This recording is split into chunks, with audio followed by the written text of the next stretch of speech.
emergency for the first time in about... This is Jim, and Receiving this message. We are Ken Jennings and John Roderick. We speak to you from our present, which we can only assume is your distant past, the turbulent time that was the early 21st century. Fearing the great cataclysm that will surely befall our civilization, we began this monumental reference of strange and obscure human knowledge. These recordings represent our attempt to compile and preserve wonders and esoterica that would otherwise be lost. So whether you're listening from an advanced civilization or have just reinvented the technology to decrypt our transmissions, this is our legacy to you. This is our time capsule. This is the Omnibus.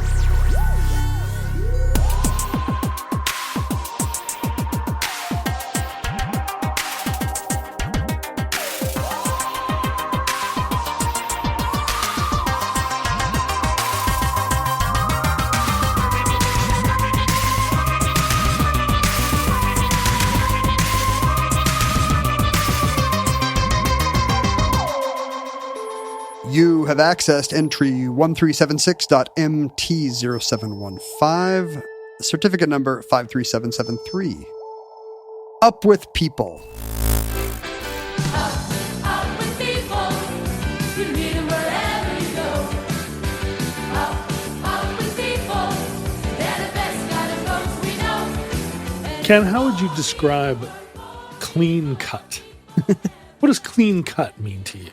Somebody just sent me a link of the Osmonds singing with Cher. They're doing a Stevie Wonder medley. They're lip syncing. And they are just marching in place with their big, goofy, inch tall smiles.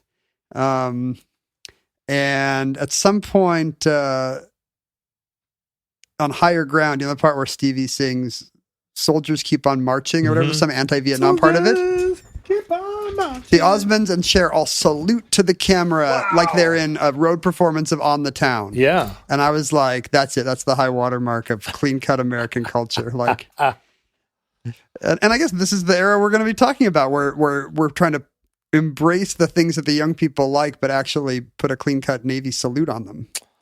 Well, yeah, today's show is so complicated. It's really because at first blush, this is one of those things where we have decided we've retconned a certain thing and have decided that clean cut is equivalent to unreflective, dull, white, specifically Christian kind of. I didn't say any of that. That Osmonds clip was a banger. Yeah, a banger, right? And there's a lot of banging clean cut action. Am I the show expert on clean cut culture? Is that why you asked me? Well, no, because there's clean cut. What's the origin of that? It seems like it's got to be a post-juvenile delinquency way for adults to refer to the good ones. Well, it does. It just feels like a haircut description. Exactly. Right? You don't have anything around your shoulders or your ears. Right. You've got a nice crew cut like God intended the young people to have. But, there's nothing intrinsic to that that's necessarily confined to white Americans, right? Anybody can have a clean haircut. I feel like there's many racist ways to say, what a clean-cut young man. Yes. Isn't it the equivalent of articulate?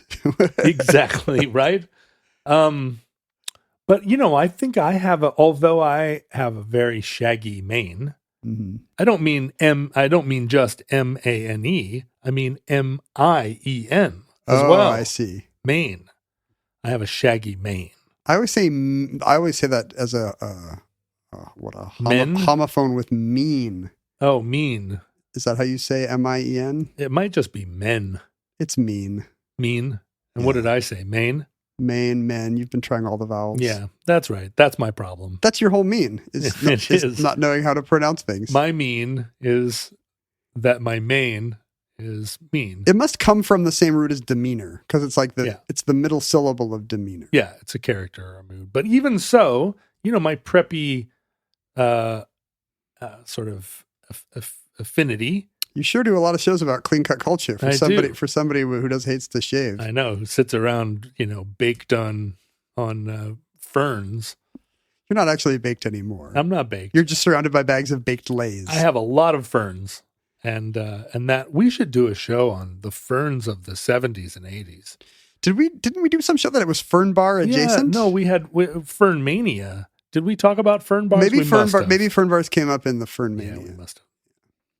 Well, this show actually harkens back to a show we've done before, which was the show on Bill W. and Alcoholics Anonymous. And I remember in doing that show, I spent a lot of time talking about the Oxford group. And at the end of the show, I felt, We barely got to AA. yeah, I was a little chagrined. You're like an elementary school teacher just getting to World War II. Exactly. And then there was AA. the Germans, and then it was over. And so I felt at the time I'd given AA short shrift because I had spent so much time trying to describe the Oxford group, which led up to precursor. And the Oxford group is also factors in today to a much larger degree as the precursor to Up With People. Interesting. Up With People, a thing that you would not initially think had much in common with Alcoholics Anonymous. Remind me, the Oxford group is kind of it's like a quasi-Anglican outfit? No, so a lot of this dovetails with the kind of evangelical American Christian era of the 19th century, where everybody had their own opinion and everybody had a new religion.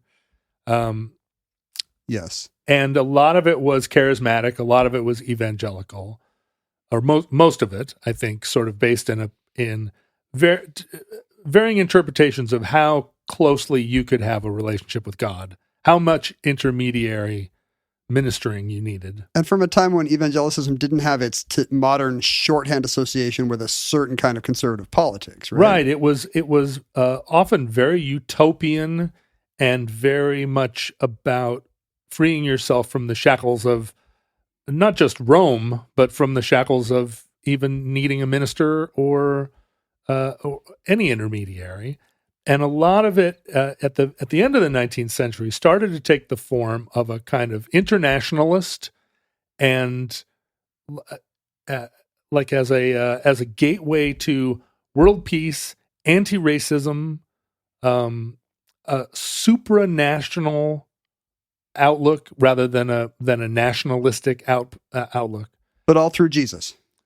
Through Jesus, right? Initially, through a kind of the idea that conversion was just the first step, that you would be saved, but then it was not sufficient to be saved.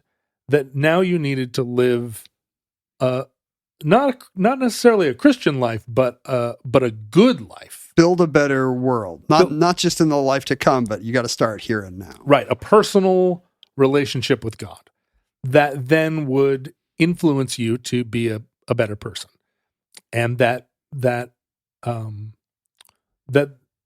if each of us individually strove to be better people, that was actually the solution to the sort of fear and selfishness that drove war and nationalism and inequality, racism, and as the years progressed through, the various expressions of this idea. No one, by the way, is going to believe that religion was once thought of as the antidote to these things. Right, it's one of the unfortunate things. An idea that we were raised with, because coming through the civil rights era and Gandhi, it was those ideas would go hand in hand. Less so for the rising generation today. Yeah, it's tragedy, right? That everything, that power corrupts, absolute power corrupts absolutely. This was a time when Christianity was in America and in England seen as a reformist force and a philosophical one that is not a literal interpretation of the Bible, but a very liberal interpretation of the Bible. It turned out if we just have 6 guys, 6 rich guys with hot pool boys running the whole thing. You get a very different outcome. So we talked about this in the AA episode, but a man by the name of Frank Bookman started a group called the Oxford Group. He was inspired, he was a Lutheran who was kind of experimenting with all of these new religious ideas. He went to Wales and kind of happened into a speech being given by a Welsh evangelical woman by the name of Jessie Penn Lewis, who had similarly had a very personal conversion and had become a charismatic speaker. She was attracting big crowds in England with, with this kind of visionary idea. And Buckman was really inspired by it and came back to the United States and started promulgating this idea that there was no need for a central church. There was no need for any mediation. Each person could have a personal relationship. And he went on this sort of grand tour, and these ideas were very sort of eagerly embraced. Seems like they would play well in America, right? They do. A nation of individualists, probably skeptical for racist reasons of a central Italian pope. Well, yeah, right. Eager Anti-Catholic. to say, no, I get to do what I want, and I'll make the call of what God says. But really, the Bookman saw through that kind of selfishness. Like selfishness and fear were the two things that he felt like kept mankind from living a selfless life, right? And one that saw no national borders, saw no gradually encompassing all people, so that there was no, so Rich or racism, poor, no race, right? And also it was a kind of it intruded into all not just walks of life, but all contemporary social problems, including labor disputes. This was a way where labor and management could understand and make common cause with each other, because the dispute between labor and management was a dispute born of selfishness and fear, rather than intrinsic Marxist dispute between labor and capital, right? It was not necessarily antagonistic, according to the kind of Bookman and ultimately what was described as the Oxford Group. Is the idea that this is an antidote to Marxist revolution and potential future labor uprisings, because an antidote to Marxist revolution, but also a very active opponent of National Socialism. Okay. Again, a kind of globalist, and he was very influenced by the lead up to World War I and the tragedy in World War I. But these ideas became very popular, not just with religious scholars and whatnot, and philosophers, but became very popular with both organized labor and large corporations, American politicians. It spread to Europe. It spread to Africa. It became a global movement. It's a time with more religion in the public sphere. Yeah. So it's not controversial. You're kind of relying on a baseline that everybody is like, well, obviously, we all believe in a vaguely Christian God and gospel. So let's work from that on the world's problems. And in the 20s and 30s, the Oxford Group grew in popularity and distribution, and sort of acceptability, to the point that it was a major a driving force in Western culture. Just by virtue of the CEOs on its mailing list and stuff like that? And heads of state. Yeah. Bachmann traveled to Nazi Germany. He met 3 times with Himmler, trying to get the Nazis to reform and understand that their policies were That's utopianism. It was. To believe that, if I could just get Himmler's ear. But Buckman was one of the first people to come back and say definitively the Nazis are unreformable and they are, and it was a very black and white way of thinking. There was good and there was evil. You could pursue good. To fail to do that was, led to a course of evil. He called the Nazis out right away. In 1938, a lot of people got gulled by them. So yeah, that's right. I guess it's to their credit. In 38, he sort of formally coalesced the Oxford Group as a non-hierarchical sort of movement of people that, and a lot of the tenants are the ones that became Alcoholics Anonymous. The meeting to discuss, meeting in a circle and each person goes around and sort of confesses the ways in which they are not living up to their ideal. The four tenets of, is this kind of the idea of how their mediations would go if the Oxford Group was in charge of international relations or business labor disputes, or it would be a. It was never a desire for there to be an Oxford Group that was in charge of anything, but that through this process of pursuing these four things: absolute honesty, absolute purity, absolute unselfishness, and absolute love. Four things they knew no one could ever achieve absolute honesty, purity, unselfishness, and love. But it's something to shoot for. You don't want to shoot for 30% love and honesty. Yeah. Or like 0 honesty, 10% purity. Like shoot for absolute. Maybe you get to, 68% love, 42% honesty. It's not so bad. And this felt like every sort of efficiency movement of the time that we've talked about. Right. It appealed to people because there wasn't really no realm you couldn't apply these theories to. I misspoke a second ago. I said that Bookman had established the Oxford Group in 1938. That's not true. The Oxford Group dates, all the way back 19th century, right? In 1938, what he did was sort of rename or evolve the Oxford Group into something called the Moral Rearmament.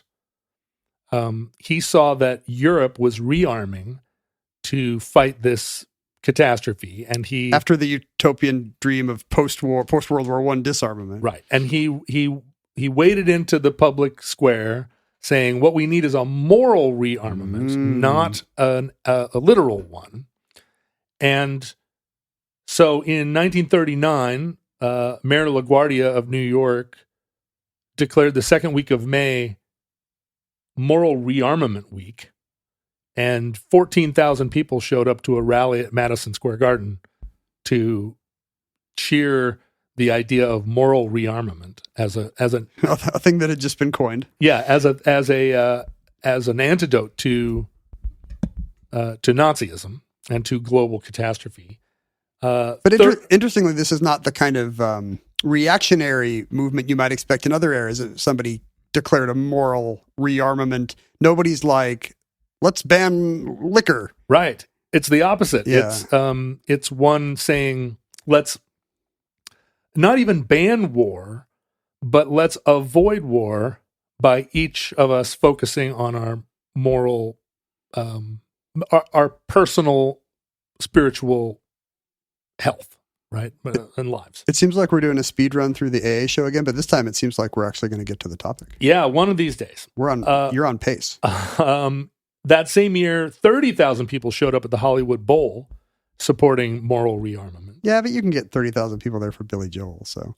No, not that many. Will 30,000 people even fit in the Hollywood that's Bowl? What I was saying. They're all standing on each other's shoulders or something. Isn't that like an extra zero for how many? Maybe you must have really packed them in for moral rearmament. Maybe they took out the chairs and it was just like a punk rock show. Maybe they were just going up all the way into the Hollywood Hills there. They couldn't get close enough to moral rearmament.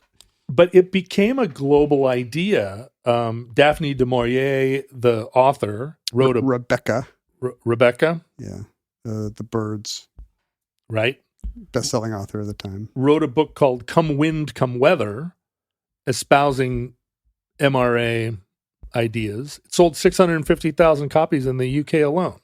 But not, it sounds like men's rights activist ideas. But back then, MRA meant something different. Right, not men's rights activists. Daphne du Maurier, not an incel, although maybe, what's his name? Maxim de Winter is a bit of an incel. Yeah. And he keeps murdering his wives.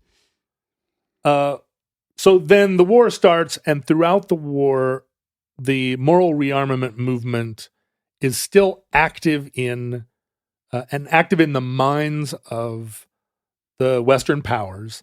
The Nazis wrote, they discovered at the end of the war that the Gestapo had been fixated on moral rearmament as a global force against Nazis, like a global threat. Like they're worried about Jewry and communists and the MRA. Moral rearmament. But the Soviet communism and the Marxist ideologues also really against the moral rearmament movement because it had supplanted the dialectic Marxist purity, of labor versus capital with this sort of good versus evil dichotomy. This could slow down the international proletariat revolution. Exactly. So it was, it was opposed by both. So this movement enters the mid-century Socialisms. smelling like a rose because it's hated by both the Nazis and the Stalinists. At the end of the war, the moral rearmament people had a lot of different experiences during the war. Some of them were conscientious objectors. There were a lot of adherents of this doctrine went in and fought on the Allied side. But at the end of the war, a group of them bought an old hotel, like a rundown hotel in Co, Switzerland, which they used as a kind of meeting place for heads of state as part of the reconciliation process after the war, and are credited because the hotel was visited by the heads of state of both Germany and France multiple times as part of using the principles of the Oxford Group to reconcile France and Germany, and is sort of credited and was credited at the time, credited even by Truman as playing a major role in the. It's so crazy how this is a perfect, group running shadowy political conferences from a position of great power, and we never talk about them. They got shafted in the conspiracy theory discourse. And Buchmann was awarded the Legion to Honor. He was awarded the German Order of Merit. Like he was a global figure. And the moral rearmament movement then started to. They had always attracted and appealed to, in a kind of Scientologist way, even. They felt like their industrialist and political adherents were a way to appeal to a greater, sort of common understanding, right? I feel like no group is immune from that. Yeah. Like as soon as somebody in your group is in the spotlight, it's like, hey, you know who we should ask? And, the Firestone family in Akron was where Alcoholics Anonymous started. And part of that process was one of the Firestone sons was an alcoholic and became an Oxford Group adherent and was cured of his alcoholism. And so the Firestone family then became major supporters of moral rearmament. But so did a lot of corporate benefactors, including Exxon and Kodak, and these principles then were used as within those companies as kind of methods. Again, as you were saying, Christianity was uncontroversial. But I missed my chance to do my little Harvey Firestone bit. Oh, you're Harvey. I can't do it. Harvey Firestone. Harvey Firestone. Okay, there we go. But at this point, Buchmann was moving away from Christianity. Oh. And starting to espouse. Is the idea that there's a broader appeal if he's secular? No, it's not that. He truly believes that this relationship with God is non-denominational, and it appeals to Hindus and Confucians and Muslims. I guess it makes sense if it's a true world movement. Right. you don't want to be shackled by the fact that only a quarter of the globe is going to be on board with, he says, with your premises. What color is God's skin? And this was during then a period, of course, where colonialism was coming unraveled. And a lot of the... Suddenly you have to negotiate with the brown and black people on the other side of the table. But a lot of leaders of those countries are also very influenced by this idea, because they're forming new governments, and a lot of them trying to form secular governments that still, have religiosity, that are able to use those powers, but to make new governments that are not strictly governed by the religious figure in that country rather than the secular one. Which wouldn't make a lot of sense in East Asia, for example. Right. Well, Muhammad the Fifth of Morocco, King of Morocco, heaped praise on the MRA and said that that the ideas of the moral rearmament movement played a large role in the democratization, such as it was, of Morocco. We need a compatible with Islam sign that we can hold up. Yeah, compatible with Islam, but it was also like very influential in Japan. The Minister of Education in Australia was like a vocal adherent. Cardinals of the Catholic Church. I assume it's just on a nuts and bolts level. The principles are a pretty good way to run a meeting. It's the same thing that AA people have discovered, right? Exactly. Like right. It tends to work, or at least it did in that time frame. And it really, I don't know. I mean, having had an AA epiphany, right? You have these. If you are able to inspire a personal epiphany in someone, which often is just a simple matter of, for the first time ever, being exposed to the power of a room full of strangers, right, where you go around the room and each person confesses their sins. King Mohammed V, Morocco has hit rock bottom. Yeah, that's right. Like, how are you, you sit and you listen to 5 other people go like, oh, I look like I'm doing good, but I'm really not. And there's a liberation in it, that can inspire then a hot white light. Yeah, it seems like the absolute honesty is a pretty important part of just what makes people believe in the process. Right. So by the late 50s, early 60s, this movement it's astonishing that we have never heard of it. It's like all those strange things that we talk about on this show where it's like, well, in its day, this sold 10 million copies. Cover of Time magazine every month. Nobody has mentioned it in 50 years. No one's ever heard of it. But at the time, Eisenhower and Nixon and Halliburton used it. It was... That's how you know it's good. Yeah, if you got Nixon and Halliburton. And Eisenhower, actually, there was a young... So what would you call it? It had no administration really. So it was a young devotee, an active youth member by the name of J. Blanton Belk. Now there's no one named J. Blanton Belk anymore. That's a good mid-century American name. It does feel like J. Blanton Belk is where you would start. All his number 2 pencils lined up neatly on the desk. But Eisenhower said, look, MRA is starting to feel a little dusty, a little cobwebby. And this is after Eisenhower's out of office, right? He's sort of in his declining statesman years.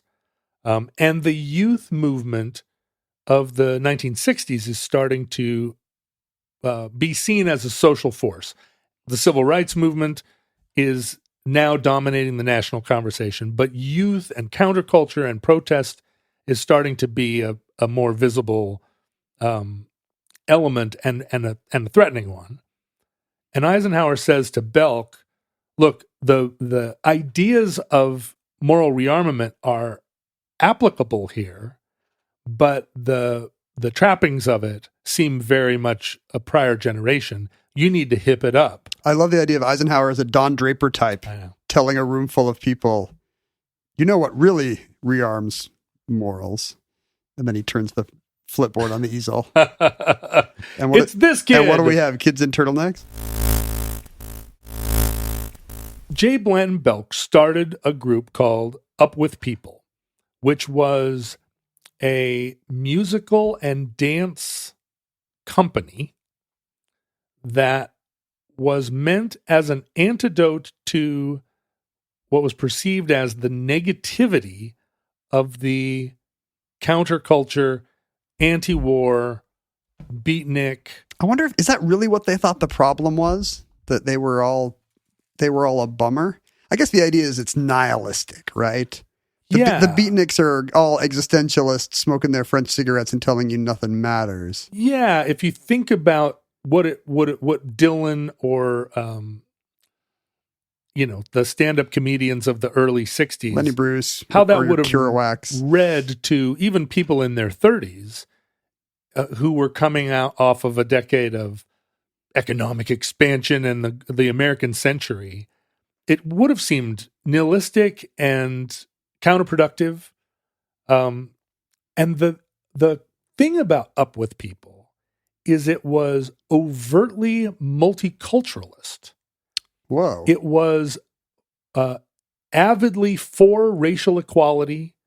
It was for supranationalism. So it's not like, let's submarine the emerging civil rights movement by making something else seem cooler. The opposite. It is, let's focus on the positivity of the civil rights movement and leave the negativity behind. During the Watts riots, the Up With People troupe went to Watts and performed music and dance. And this is a multiracial cast of people. We're picturing some Sesame Street looking cast. It's white, it's black. There's Chicano singers. That's right. People from India, people from Japan. They're all. Oh, it's a small world. Even it's absolutely a small world. I love that kind of mid-century global utopianism. And it's like clean cut and dancing with like 2 thumbs up positivity, right? Which was in kind of dramatic contrast to the counterculture movements. If you think about the anti-war movement, there were pretty clear racial divides within it. There were the white college kids, and then it was all the black people doing the fighting, right? And Native American kids doing the fighting. So this was this alternate vision of the 60s that incorporated the go-go boots sort of fun, laugh-in even kind of, there was enough humor in it, but without any of the, our dads don't know what the truth is. There's a tendency to see it as just a shallow and superficial and cynical co-opting of certain signifiers of the youth movement to actually maintain the interests of the power structures involved. But you're making it sound like it's a little more than that. Like the people who are really running it are still thinking, hey, there is a better world to be served. It's not going to happen with these dour, gloomy beat poet and delinquent types. The interesting thing is that we, particularly on the left, we've spent so much time and energy developing the idea that, and this is going to sound like an apologia, but it's not, I'm just philosophizing, but that our opponents are purely, and I'm talking about Richard freaking Nixon here, are purely motivated by a desire to rip off the public by sequestering the money, stealing the oil, cynically promoting control, and mind control and economic domination, perpetuating drug addiction through the CIA. We just have this whole vision of our opponents on the right as being absolutely corrupt. And it's so hard for us to think that Nixon had a vision of the world where there were elements where he was really interested in positivity of some kind, right? That he believed there was a future that incorporated freedom. Nobody's bombing Cambodia for nihilistic reasons. Exactly. No, I'm serious. Yeah, but they've got a dream. It's like, we absolutely believe these poor peasants need our guns and steel. Yeah, and global communism is a true threat to freedom and all all these ideas that are that are just as notional as the ones that we have of what freedom constitutes or means. So it's very hard to look at Up With People and incorporate all of what we would think of as tremendously progressive ideas within it, how radical they might have seemed to an ABC primetime audience, and think of them, because they're in such contrast to what we consider to be the heroes of that time, who were like, smash it all, man, like man the barricades. But yeah, it's true. Angry white Southern dads would have been just as mad about black and white 20-somethings dancing together on TV. And if you think about if you look at like any kind of footage of the Rolling Stones in 1965, if you look across the crowd, they're not leading a movement. No, it's all white kids, that are in suits and ties. Yeah. And Up With People shows up, and it's a multicultural cast, right? It's like this reminds me of the Guardian Angels show, where what we think of as a voice of conservatism is actually like, deeply appealing to a broader audience because of clever framing and actual problems on the ground. Yeah, it's and as I'm advocating for this way of seeing, you're kind of a fan, John. Well, I'm also personally struggling to try and put myself in a moment, because if you watch Up With People performances on YouTube now, which I highly recommend everybody do, they are so corny by our contemporary standards, because that idea of the Coca-Cola commercial then became the Book of Mormon musical, But at the time, this was just mainstream variety show programming, right? It wasn't that different. It wasn't, and it was being promoted by Kodak and Exxon and Halliburton and Nixon and George Bush Sr. And so we ascribe to those people terrible motives. And so this seems like part of a brainwashing mind control program to get us all to, It might also be bad art when you compare it to some Rolling Stones record of the same era. It's terribly bad art, but I wouldn't say it was any worse than the Moody Blues.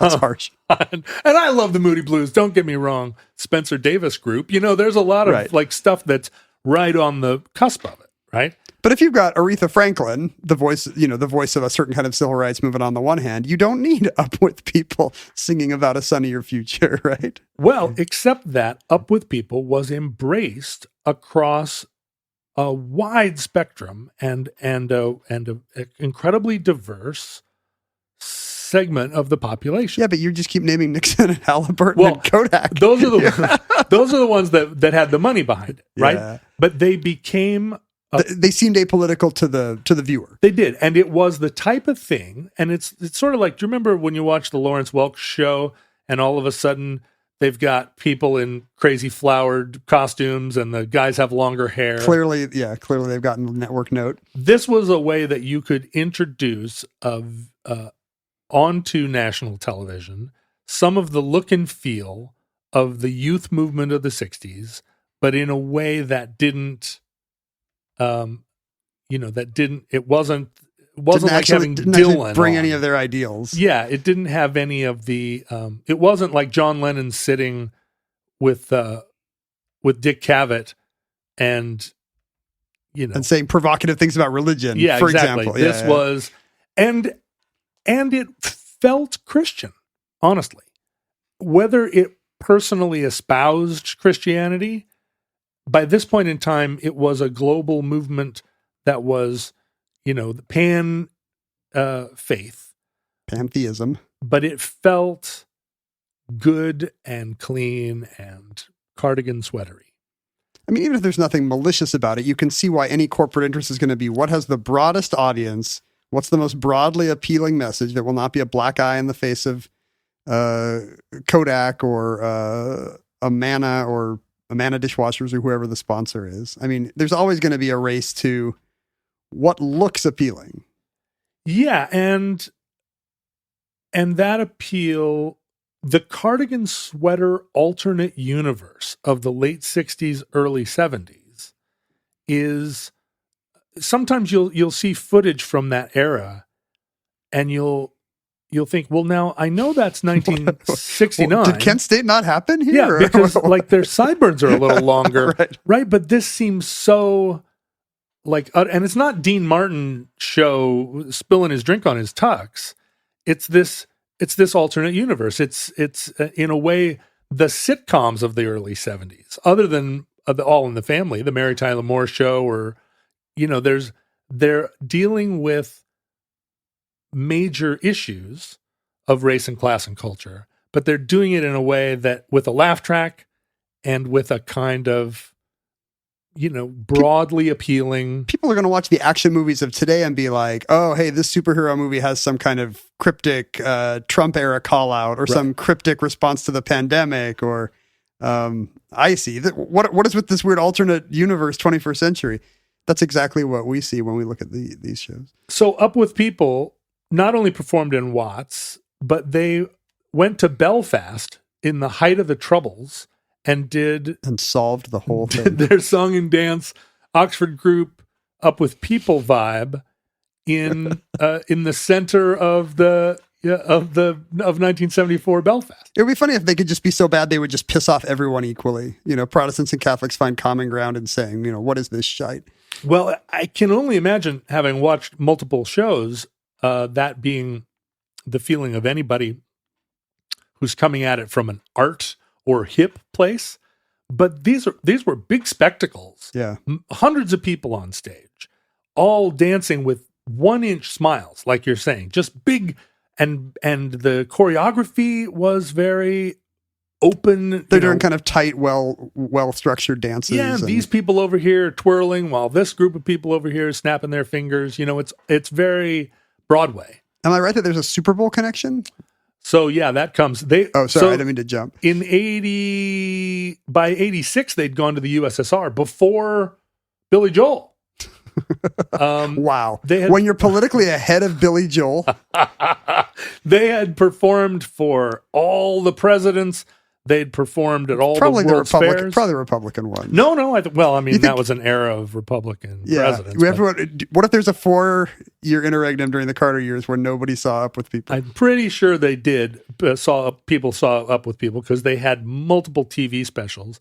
They went to Munich after the massacre at the Olympics. Wow. And performed a reconciliation concert for the Olympians. It seems like this is a number that everybody's got on speed dial. Like, we got to get Up With People here, like in the next 48 hours. And I have no idea whether it's Up With People that are making those calls or whether the world is like, well, how do we solve it? Let's get Up With People. If there's going to be some kind of show, there's got to be some kind of entertainment or music. Like, who can you count on not to be, alienating to anyone? If you think about the pan religion of Up With People, it's astonishing that they performed for 4 popes. They performed 3 separate times for Paul. They performed 10 times for John Paul.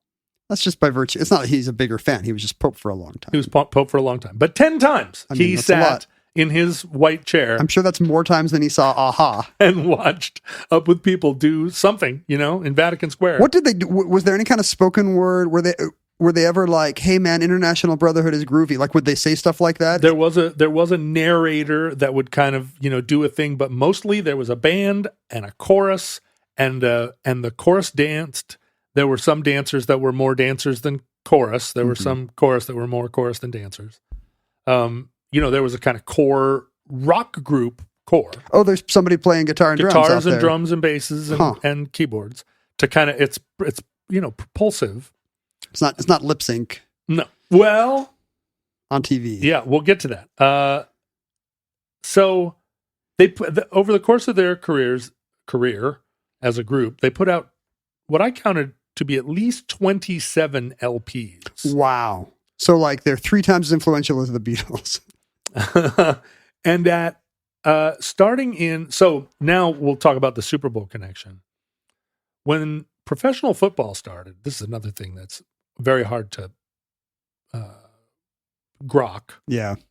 Professional football was so overshadowed in popularity by college football that it seemed like this like amateur hour, like side distraction. What Americans really cared about was Michigan State versus Ohio State, and why would they care about Detroit versus Cleveland? So funny. In terms of, what was the big television. So people are trying big, goofy, like the Super Bowl is a marketing stunt to try to get professional football in front of more eyeballs. But here's what's crazy. Until 1976, the Super Bowl halftime show was marching bands. Haven't we said this before? The first ever Super Bowl halftime performer, Carol Channing. Well, it would be very hard to get her on the show today. The first ever major music act that wasn't a marching band was Up With People. In 1976, they Super Bowl 10. Super Bowl 10 in Miami. They performed a big production, and Up With People. This is bicentennial, by the way. Another bicentennial blip. They were the first people to ever put. They invented a whole lot of show business technology for playing stadium shows that had. Oh, did rock stars not play stadiums? They were starting to, right? This was the era where bands were getting so big that they needed. I mean, the Beatles obviously had played Shea Stadium and big venues like that, but by all accounts, the sound in the cheap seats was not super good. I can't imagine anybody would say, "Oh, I loved the sound of the Beatles at Shea Stadium." This was an era the Beatles where couldn't hear the Beatles. Yeah, right. The Grateful Dead had been working on major sound systems for a long time by that point. But Up With People were the first to wheel out into the center of the stadium, massive speaker columns to really put on the show and make it overwhelming, right? They've been working on the technical side. Yeah, they put lights up that, like Klieg lights, and had cells and curtains over them so that they could be revealed as the big pow at center field. If only Dow Corning or whoever had a closer relationship with The Who. Right. History could have been different, but Up With People got there first. So I watched the entirety of the so they continued. What happened to Up With People is that throughout the 1970s, they were really mainstream and very continued to be a kind of prominent answer or alternative to counterculture, both activism, agitation, but also like counterculture religion, the kind of back to Jesus hippie thing. This was a way that you could be pro multiculturalism, pro civil rights, up with people. Ken, can we talk about how funny the name is? With people. The name seems like it's engineered to be impossible to argue with by Madison Avenue. Like, what, you don't think? You're not in favor of people? Up With People. There's a lyric in the original song Up With People from 1965 that says, inside of everyone, there's some bad and some good. Makes you think. But don't let anybody start attacking peoplehood. I'm so tired of everybody out there who's attacking peoplehood. Well, now, when you think about, like, what is peoplehood, right? They're really onto something here, Ken. Peoplehood. See, I don't think they are. Don't be against, well, because you're against peoplehood. No, this is true all the time. It just seems like a mishmash of word salad designed to convince people that they're hearing something empowering or positive without actually giving them anything to stand for, any actual action they need to take or change they need to make in their lives. This could be said also of the first 5 Dylan records, except it's a mishmash of words that inspires people to, I don't even know what. What does it inspire people to do? Some of those people burned their draft card. Yeah, drink coffee. What is Up With People? I don't know. What did they burn? Nothing. A bunch of Benson and Hedges. I just went to see Elton John. What are any of those words about? Horny back toads? Like, it's impossible to know. I noticed that the first Up With People Super Bowl show has Philadelphia Freedom in the medley. That's an Elton John Bernie Taupin song about tennis. I love that song because I remember it from the bicentennial. And because you love tennis. And I love Elton John. what happened by the 1980s, right? The Reagan Revolution reframed the white bread, mainstream, clean cut response to counterculturalism in a way that there was no longer a place for Right. the kind of now it was weaponized. Like you actually need to be on the side of the right of what Mike Love singing at the Washington Mall. It was no longer a utopian vision of world peace that we wanted. It was back to it did incorporate the sort of good versus evil dichotomy that was so present in the Oxford group, Mm-hmm.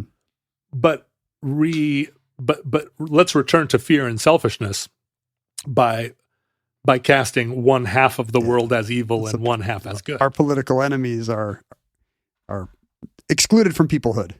So Up With People then became Up with some people. Up with people. Up with rich itself, people. It became this is the thing, right? That was the Reagan idea was up with white people. up with us Yeah. against you. Up With People as a group continued along with its utopian vision. It just became less and less. It wasn't funded by Kodak and Exxon anymore. It was no longer a tool for geopolitical anything. Yeah, they were. Exxon was busy dumping oil in the promoting war in the Middle East. Up With People started to charge tuition to join the group. So as a young person, you paid to be in Up With People. It was like School of Rock Yeah. or something. Yeah, it was a mission. Wait, has it been cycling through members all these years like Menudo? It's not like a core group that's now in their 50s. No. It's always people join for a year or a year or two. Up with new people. It's a kind of college in a way. I went to UWP. And there are a lot of people who spent a year. A lot of people that went on to be famous. Future famouses because it's kind of like their showbiz training, right? Right.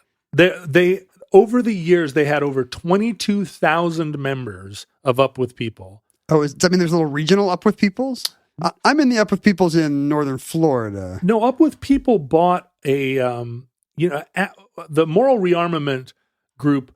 In addition to buying that hotel in Switzerland, they also bought one in Michigan.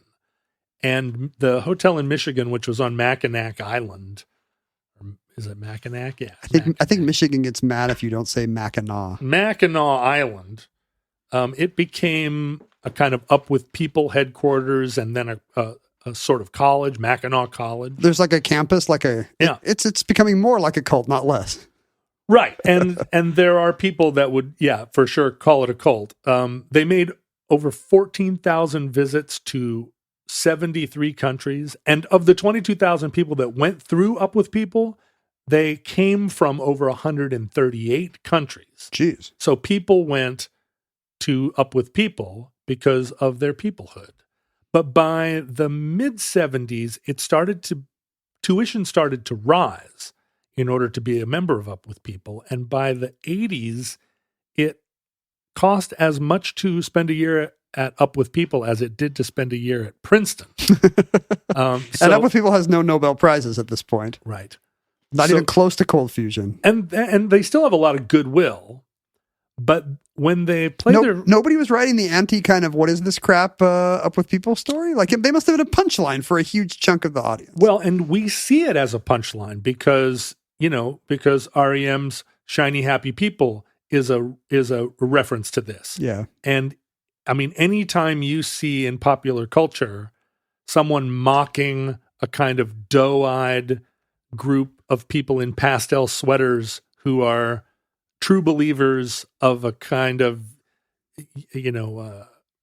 callow global vision of how we just need to love one another. It's always, particularly starting in the 70s, always mocking. We always thought it was mocking the Mansons or something, but it really was referencing Up With People, this global group. Once they teamed up with the Super Bowl in 76, they saw a little bit of a cash cow. And they performed Up With People at 4 Super Bowls, the last one being 1986. These were Super Bowls that I was Sure. watching on TV. I don't remember being evangelized by Up With People, but I just watched the entire performance of Up With People at the 1982 Super Bowl. And I have to say, it was a spectacle on par with any modern one. Just because of the size and the scale of the show? Massive group of people on stage, 300 kids, all in pastel sweaters. And let me just, I can't help but do this. It was a tribute to the 60s. And the era they fought so hard against. if you think about 1982, this was the beginning. This was the 30s. Boomers were all in their very early 30s. This was the very beginning of nostalgia. Big chill era nostalgia. Yeah, for, the 60s, man. But here's the set list. It was a medley of 60s tunes. And I want you to just picture what you think of as a medley of 60s tunes. I'm going to imagine this playing over scenes of the jungles of Cambodia. Okay. This is the end. No, I'm sure it was not that. Did not start with the end. It started with the twist. Yeah. Yep. And then segued into Monster Mash. We all remember where we were the summer of the Monster Mash. Then to Itsy Bitsy Teeny Weeny Yellow Polka Dot Bikini. They played a little bit of Wipeout, right into Surfin' USA. Now, This is all coming from a certain part of the 60s. yes, you can tell there's no protest movement here. And the twist is actually a 1958 song, I think, right? So But there was a revisit of the twist, right? I guess Chubby Checker's version of it hit number 1 in June 1960. There you go. There we go. In on technicality. Little GTO. We're getting to the Beach Boys and stuff. So now it's But then car stuff. the narrator comes out. Now, the 82 Super Bowl was held in Michigan. Okay. And so the narrator steps out a little bit and she says, and now, not only has Michigan brought us the Detroit Lions, but also Motown. Mm. And the African-American singers step forward. And Have they been silent during Monster Mash? No, they've been singing, they've been in the back just grooving to Monster Mash, but they step forward and they sing Dancing in the Street. They sing Everything is All Right, Uptight. Stevie. They do Stop in the Name of Love, Heard It Through the Grapevine, and Ain't No Mountain High Enough. Wow. And they kick out Ain't No Mountain High Enough. They actually put a little bit of oomph behind that. And we're kind of moving into, from innocent girl groups into actually some racial empowerment. Right, but that's where it stops. we put on the brakes there. And then the narrator says, and is now talking over the chords of Scarborough Fair. Oh, things got serious. Says, and then there was also a lot of folk music, and there was a lot of hootenannies, folk hootenannies, as people really, got into the folk movement. And she said, so here are some of the great folk classics, at which point they played Michael Row the Boat Ashore. Remember? And remember when Dylan plugged in and played Michael Row the Boat Ashore? The singer actually sings the verse and then goes, everybody! And then the whole stadium sings, Michael Row the Boat Ashore. Hallelujah. I mean, you have to count on a song that we all sang in elementary school. That's right. Then they do, they went then to, has anybody seen my good friend, Abraham. Abraham Martin and John. Yeah. Oh my gosh. So they do Abraham Martin and John. They're not shying away from the tough issues. Nope. And then the narrator goes, and now the Beatles are not here. And they do Can't Buy Me Love, All You Need Is Love, Hey Jude. The Beatles' most famous well, it's kind of pushing protest songs. It's kind of pushing a sunny "Love Is All You Need" version of the '60s. It's often the sanitized Beatles and '60s we see now, right?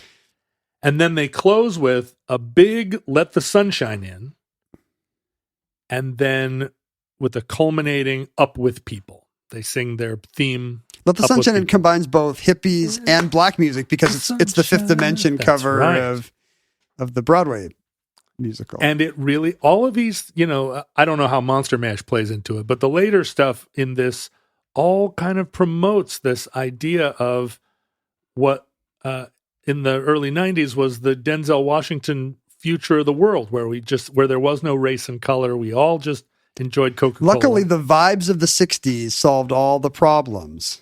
Right. Without actually having to think about Vietnam or anything.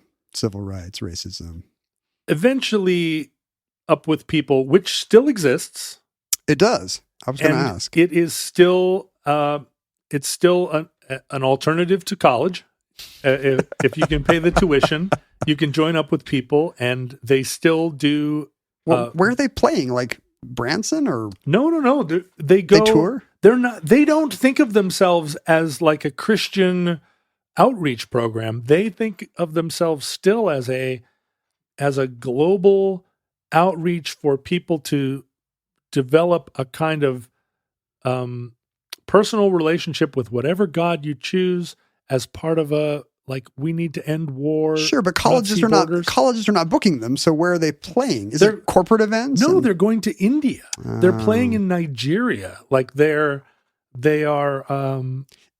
trying to still bridge this. I wouldn't doubt that they had played in Ukraine in the last 3 years. That suggests that when there's times of trouble and things are really bad, it's we in the West who have a decadent ability to sneer it Up With People. If things really went to shit in our society, we would need Up With People just as badly as Nigeria and Ukraine do right now. I mean, It's like God in general. When things are fine, it seems like he's a bit of a luxury, like he's a little silly. But boy, when you got your kid in the hospital, suddenly then you come crawling back. Imagine the spectacle if you're recovering from a flood and you and all your neighbors are sitting, on the wreckage of your house, and then you're called to the center of town, and the soccer field in the center of town. 300, multi-ethnic people sing "Let the Sunshine In."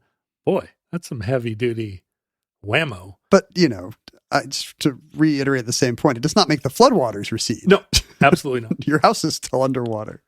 Some of the famouses that were in Up With People. I mean, there are a lot of people that went on to have to play prominent roles in culture and society. Most of them did not become dancers and singers. This was a thing kind of like the Peace Corps almost, except if it was more about dancing and singing.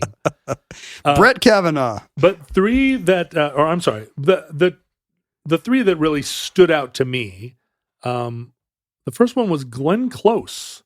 Really? Spent 7-time Academy Award nominee Glenn Close. Spent several years in Up With People, which she later derided as a cult.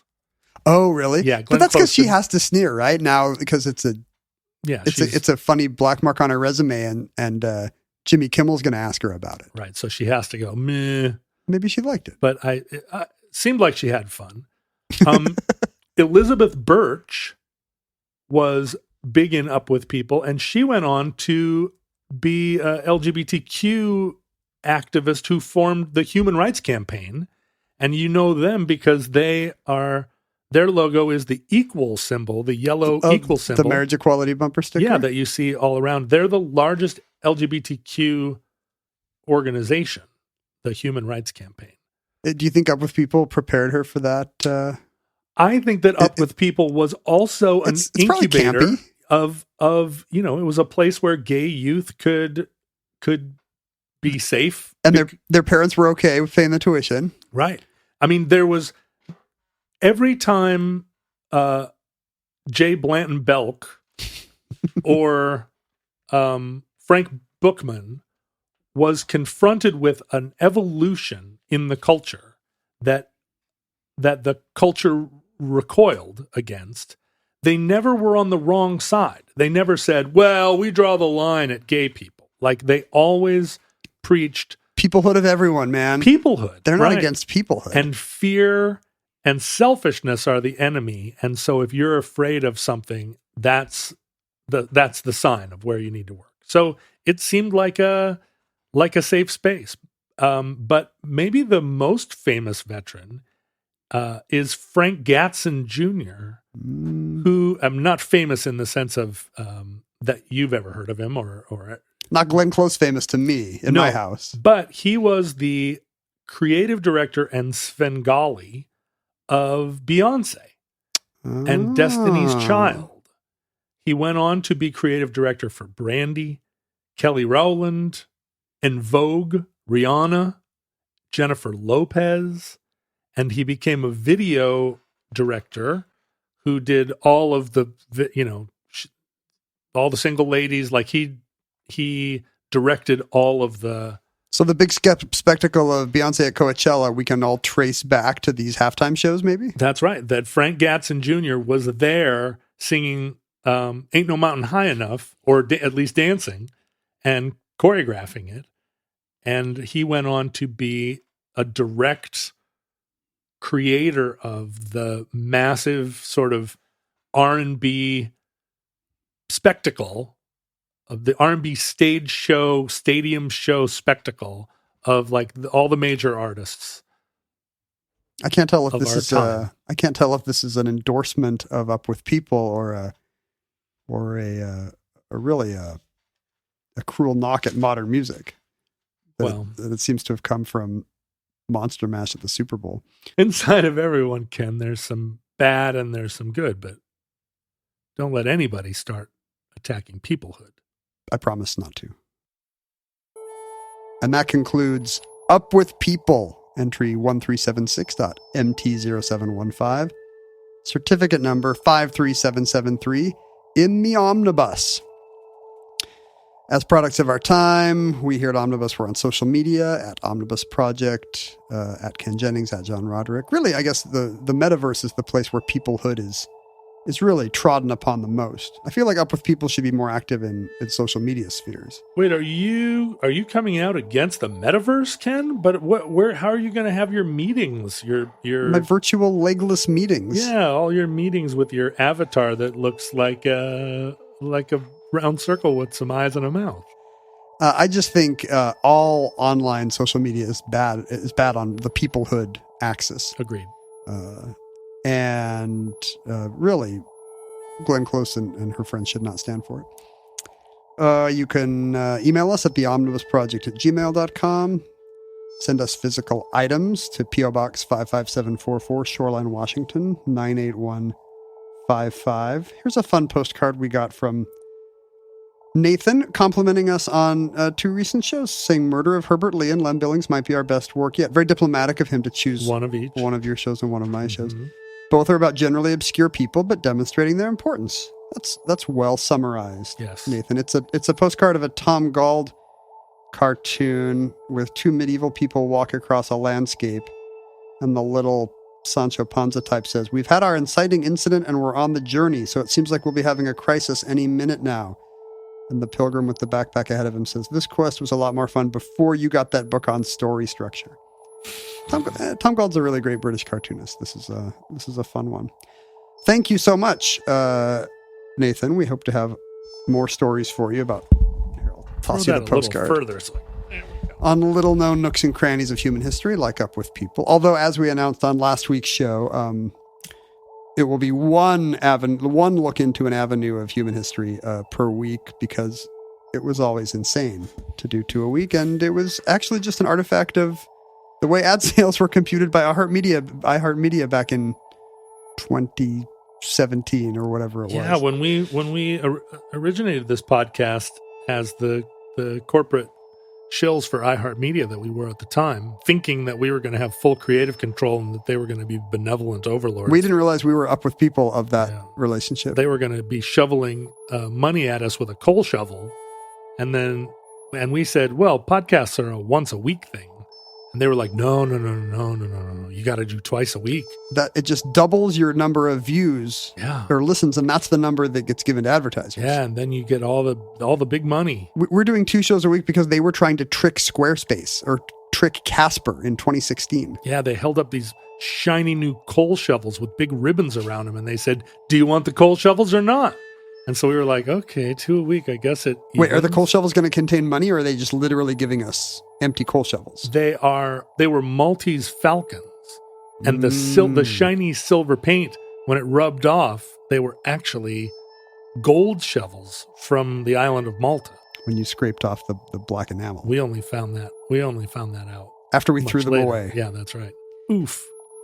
But the thing is, through our entire run, every Tuesday it has been a Ken show. Every Thursday it's been a John show. I think there are still a lot of listeners that don't know that. So every time we've ever recorded, you've gone first, I've gone second. Can you imagine how different our shows would be if I recorded first and you recorded second?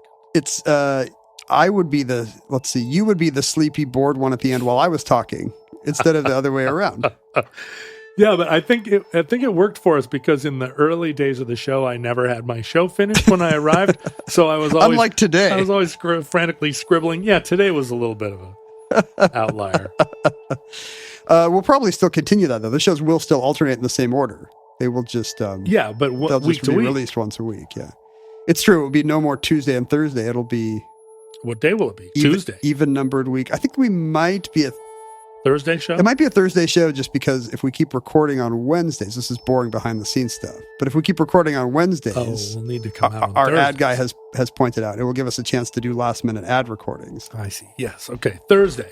So we may become a Thursday ritual for people. John wins. Thursdays are John days. Every Tuesday we'll release an hour of just white noise for people to sleep to. Just our theme song on just to keep loop. our download numbers up.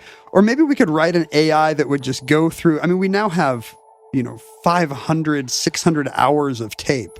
We should have an AI that can go through that and just produce its own pastiche omnibus entries in our voices and release those on Tuesdays. Would it be, because there's two ways you could do that. You could take sentences and combine them to make whole new conversations, or you could really just create this would be a deep fake. Yeah. Wow. Where you would have to listen to it for several hours to realize, wait, What? they actually haven't said anything that interesting about Westinghouse or whatever they thought we were talking Yeah. about. What is this about? Why does Mindy keep coming? And it's probably the experience a lot of people have with the regular show now. But you can continue to support Omnibus if you'd like it to continue. That only happens through the good graces of our generous supporters at patreon.com/omnibus project. If you have not visited that site, check it out. You're missing out on a lot of perks. The addenda shows are going to be more valuable than ever now that they represent fully 1/5 of our output instead of 1/9 or whatever it is now. Right. So if you have not heard the addenda shows, there's 30, 40 of them sitting in a hopper just waiting for you to enjoy. So check out patreon.com/omnibus project. Find your fellow futurelings who are probably complaining about this change and already going through early withdrawal at the Futurelings group at Facebook and elsewhere. I'm sure there are a lot of people that currently give to Omnibus at the $2 level that are going to be complaining that they're not getting value for their money. They can cut down to $1. No, do not do that. John has a house payment. Look, you're not even allowed to give at the $2 level. $5 is the lowest level. So I don't know what tricksters you are. You just made up $2. You have to continue to give at the level before inflation. Where's my $2? If you were a $5, Mindy Love's better off dead, by the way. If you were a $5 donor 3 years ago or whenever the Patreon came out, Biden inflation has now made you a $6.71 donor. That's right. Thanks, Biden. And if you have not upped your contribution, I need you to take a long look in the mirror. Unless you also lost your job. Interest rates going through the roof, and I've got to pay those interests. No, you don't. You already had your home loan. Global interests. Oh, that's right. I'm locked into some crazy low interest rate we'll never see again in our lifetime. That our kids will never have. Up top. Yeah. Boom. Interest rate forgiveness. That's what the Generation Z will want. But no, Generation Z, they're not going to be bellyachers. They're just going to be like, whatever. They'll be like us. Whatever. They won't own a home, so they will not be complaining about mortgages. No, they'll be living on a barge that's built out of seaweed on a raft in the middle of the ocean. Oh, and we should mention, in fact, that this very omnibus entry about Up With People was suggested by Scotty. It was his request after donating at the Washing Bear level for 6 months. Thank you, Scotty, but we need more power up here on the bridge. Futurelings, from our vantage point in your distant past, we have no idea how long our civilization survived. We open parade, the catastrophe we fear may never come. But if the worst comes soon, this recording, like all our recordings, may have been our final word.